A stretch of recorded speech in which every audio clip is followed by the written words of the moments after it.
ഓ ഇരിക്കല്ലേ.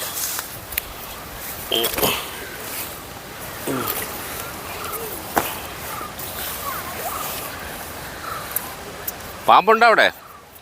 പാമ്പുണ്ടോന്ന് പേടിക്കണ്ട എഴുതോ. 67ാമത് Kerala Kalaripayattu championship 2025 central സ്റ്റേഡിയത്തിൽ നടക്കുകയാണ്. അതിൻ്റെ സമാപന ചടങ്ങുകളിലേക്കാണ്. സമ്മാനാർഹരൊക്കെ ഉണ്ട്. അപ്പോൾ സ്റ്റേഡിയത്തിൻ്റെ ഈ കാട് പിടിച്ചൊരു മൂലയിൽ നിന്നുള്ളൊരു വാർത്താ പ്രക്ഷേപണമാണിത്. ഇത് കണ്ടപ്പോൾ ഒരു വിഷമം തോന്നി. കാരണം ഒരു സ്റ്റേഡിയത്തിൻ്റെ കിടപ്പാണ്.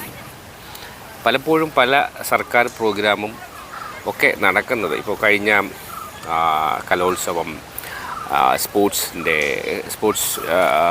മേള ഒക്കെ നടന്നത് ഈ സ്റ്റേഡിയത്താണ്.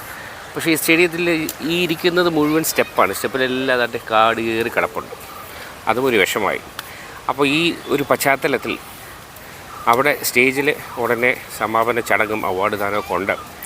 അപ്പോൾ അതിൻ്റെ വിശേഷങ്ങളൊക്കെ ഉണ്ടേ. അപ്പോൾ ഇതൊന്ന് കാണിക്കണം എന്നുള്ളൊരു ഉദ്ദേശം കൂടി ചേർത്തുകൊണ്ടാണ് ഈ വാർത്തയുടെ സമാപനം. തിരുവനന്തപുരം സെൻട്രൽ സ്റ്റേഡിയത്തിൻ്റെ അവസ്ഥയെ